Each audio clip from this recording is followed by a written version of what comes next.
Okay, students. Now we discuss about intensity of electric field due to an electric dipole. Electric dipole के द्वारा जो है intensity of electric field कैसे find out करना है, किन किन केसों में हमें, तो ये जो है हम डिस्कस करेंगे। इसके पहले जस्ट हमने इलेक्ट्रिक डाइपोल के बारे में क्लास में भी मेंशन किया है और आपको इसके पहले भी थोड़ा सा मैंने मेंशन कर दिया है। तो now we will study about intensity of electric field due to an electric dipole. तो हम तीन केसेज हैं, यानी इसके लिए तीन केसेज है। पहला केस जो होता है ऑन एक्सिस पे, यानी intensity of electric field at A point on the axis of dipole. दूसरा जो होता है जो इक्वेटोरियल लाइन पे होता है। तीसरा एट एनी पॉइंट। तो एग्जामिनेशन पॉइंट ऑफ व्यू से ये इम्पोर्टेंट होता है।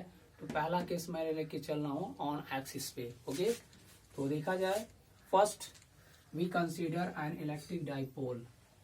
We consider an electric dipole A B which is formed by plus q and minus q charges separated by small length 2l। ये डिस्टेंस हम 2l लेंगे, है ना। स्मॉल r लिया जा भी सकता है और हम लेंगे यहाँ पे 2l। ओके, तो 2l डिस्टेंस ले रहे हैं।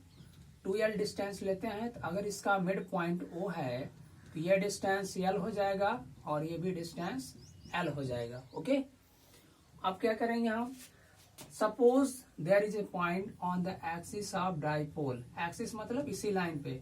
Suppose there is a point N on the axis of dipole, that point is P। कहां से, from the mid point at a distance small r from the mid point of the electric dipole. क्या क्या consider किया student, ध्यान दीजिए। First of all we have consider an electric dipole AB which is formed by plus q and minus q charges. Its length, यानी length of electric dipole is 2l and midpoint is O. Then this length will be small l and this length will be a small l because total length is 2l. Now we have considered there is a point P. There is a point P on the axis of dipole at a distance small r from the midpoint O of the dipole. This arrangement is placed in a medium of dielectric constant K. तो हम कैसे इसको explain करेंगे। Suppose an electric dipole AB formed by plus Q and minus Q charges is placed in a medium of dielectric constant K.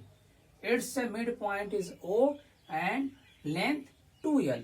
Then this half length will be L and this half length will be a small l. Now again we consider there is a point P on the axis of dipole at a distance small r from the midpoint of the electric dipole. Okay, at point P we have to find the intensity of electric field due to this electric dipole. Okay, now consider let E1 and E2 and E2 be the intensity of electric field at point P due to the charges plus Q and minus Q। अगर हम plus Q charge के कारण इस point पे intensity of electric field की value E1 consider करें तो plus Q charge से इसका डायरेक्शन आगे होगा, क्योंकि इंटेंसिटी ऑफ इलेक्ट्रिक फील्ड का जो डायरेक्शन होता है पॉजिटिव चार्ज से दूर की तरफ होता है। आगे कर दिया हमने। ये माइनस Q चार्ज हो गया, तो माइनस Q चार्ज के कारण इस पे इंटेंसिटी ऑफ इलेक्ट्रिक फील्ड की जो वैल्यू होगी ये क्या होगी, माइनस चार्ज की तरफ होगी, क्योंकि नेगेटिव चार्ज की ओर होती है इंटेंसिटी ऑफ इलेक्ट्रिक फील्ड की वैल्यू। अब यहाँ पे एक चीज और देख लीजिए, प्लस Q चार्ज से इस पॉइंट Q का डिस्टेंस क्या होगा, इतना तो L है और यहाँ से यहाँ तक R है। तो इतना लेंथ अगर निकाल दें तो ये बचा हुआ लेंथ क्या होगा, R माइनस L हो जाएगा। और यहाँ से देखिए, यहाँ तक तो R है ये टोटल, लेकिन यहाँ के बाद L और जोड़ देंगे तो ये total length R plus L हो जाएगा। Okay, this is our figure. Now we will start calculation. Okay, find the value of E1। Plus Q charge के कारण इस पे इंटेंसिटी ऑफ इलेक्ट्रिक फील्ड की वैल्यू जो है E1 है। तो E1 का वैल्यू हम लिखेंगे, क्या हो जाएगा, E1 is equal to 1/4πε0 K Q/R - L का होल स्क्वायर। कैसे लिखा है स्टूडेंट? हम जानते हैं किसी भी पॉइंट चार्ज के कारण, कोई पॉइंट चार्ज प्लस क्यू है, इससे स्मॉल आर डिस्टेंस पे अगर कोई पॉइंट पी है तो इस पे इंटेंसिटी ऑफ इलेक्ट्रिक फील्ड की जो वैल्यू होती है इस पॉइंट पी पर क्या होता है, is equal to 1/4 pi epsilon not k q upon r square. ये फार्मूला होता है। तो इसी के रिगार्डिंग अगर हम इस पॉइंट पी पर इंटेंसिटी ऑफ इलेक्ट्रिक फील्ड इस प्लस क्यू चार्ज के कारण अगर मेंशन करें तो क्या मिल जाएगा? देखिए बीच का डिस्टेंस कितना है, आर माइनस एल है, इस प्लस क्यू चार्ज से पॉइंट पी का डिस्टेंस ये हो गया। इसी तरीके से माइनस क्यू चार्ज के कारण अगर डिस्टेंस देखेंगे तो आर प्लस एल होगा। तो E2 का वैल्यू हो जाएगा 1/4 pi epsilon not k q upon r plus L का होल स्क्वायर। ये डायरेक्शन अगर लेंगे तो एलॉन्ग आप लिख सकते हैं, देखिए बी टू पी, E1 बाहर की तरफ है ना, बी टू पी लिखेंगे एलॉन्ग बी पी, और इसके लिए एलॉन्ग क्या हो जाएगा पी ए, इसकी तरफ है तो एलॉन्ग पी ए, ये हो गया। अब देखिए दोनों का डायरेक्शन अपोजिट डायरेक्शन में है तो इनका डिफरेंस ही क्या होगा, इस पॉइंट पर resultant intensity of electric field होगा। तो निकाल लिया जाए, देयरफॉर क्या होगा, resultant if E be the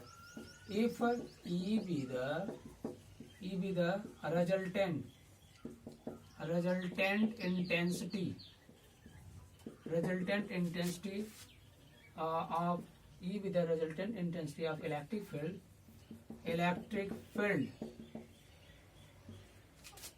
at point P, then क्या हो जाएगा स्टूडेंट, हम E is equal to क्या लिखेंगे, E1 minus E2. We know that E1 will be greater, that's why we take difference E1 minus E2. This is R minus L, this is R plus L.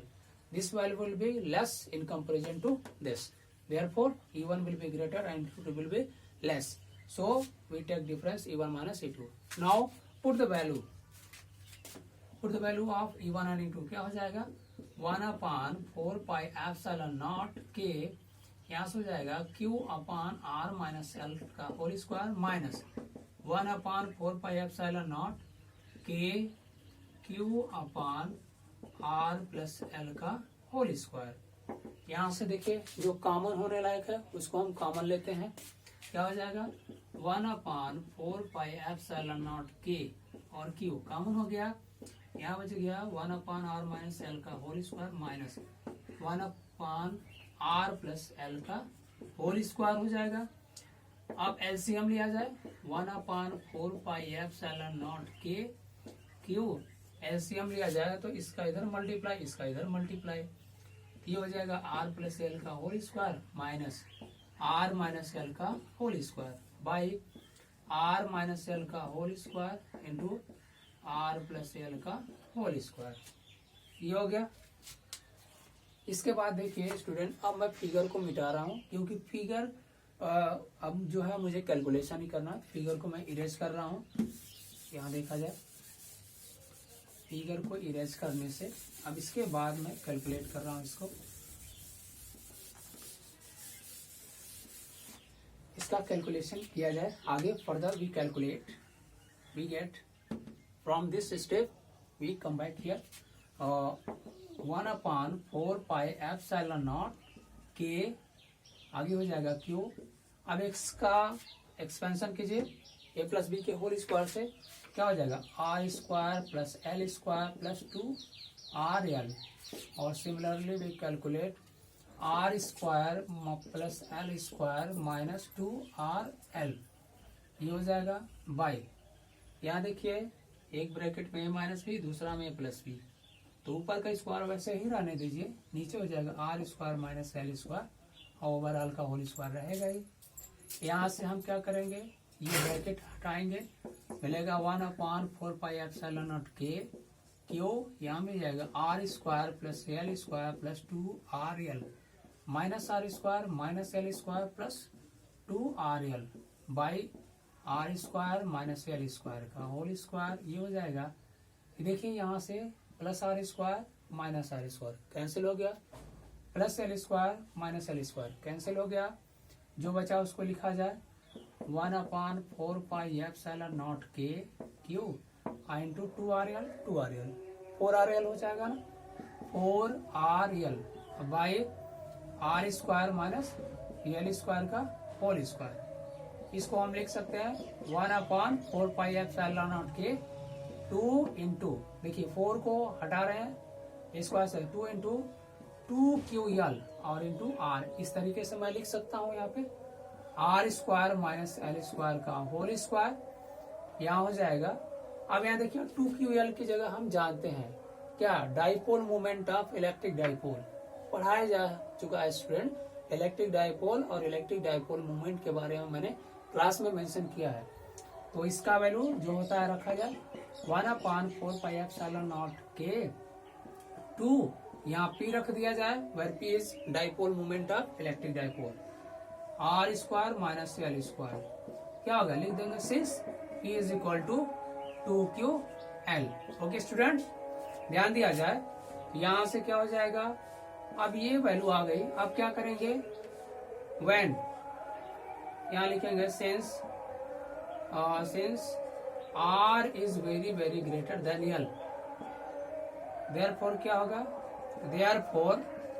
Therefore ये हो जाएगा L square is negligible in comparison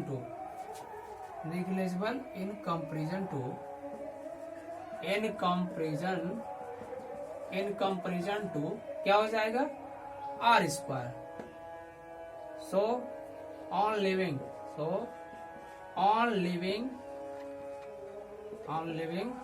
L square we get, L square को छोड़ दिया जाए, E is equal to मिल जाएगा 1/4πε0k 2PR। यहाँ देखिए R स्क्वायर बचेगा, यहाँ ऑलरेडी स्क्वायर है, तो इस स्क्वायर पे स्क्वायर है तो पावर पे पावर होता है, पावर का मल्टीप्लाई, यहाँ से हो जाएगा R टू द पावर 4 हो जाएगा। देखिए एक R ऊपर है, नीचे R टू द पावर 4 है, तो बचेगा कितना, यहाँ से बच जाएगा आपका 1/4πε0k, ये बच जाएगा 2P/R³ बच जाएगा। ये E इज इक्वल टू इतना मिल गया। ये आपका क्या आ गया, फाइनल फार्मूला आ गया, intensity of electric field at A point on the axis of dipole. अब क्या, यदि मीडियम एयर और वैक्यूम लिया ले जाए, if the medium is air और वैक्यूम क्या होता है स्टूडेंट, हमने क्लास में बताया है कि एयर या वैक्यूम के लिए डाइलेक्ट्रिक कांस्टेंट की वैल्यू क्या होता है, देयरफॉर क्या होगा, यहाँ से K का जो K है उसकी जगह 1 रखेंगे, क्या मिल जाएगा आपको formula, E is equal to 1/4πε0 2P/R³। ये आपका फाइनली फार्मूला मिल गया, intensity of electric field due to an electric dipole on the axis of dipole. क्या हो जाएगा, यूनिट अगर लिखना चाहेंगे तो न्यूटन पर कूलम इसका यूनिट हो जाएगा। Okay student, this is the final formula and in case of dielectric constant K this will be the final formula. Okay, तो ओके स्टूडेंट, आज के वीडियो में मैं इतना एक्सप्लेन, आगे के जो टॉपिक है वो नेक्स्ट वीडियो में मैं एक्सप्लेन करूंगा और कुछ न्यूमेरिकल भी दूंगा। ओके,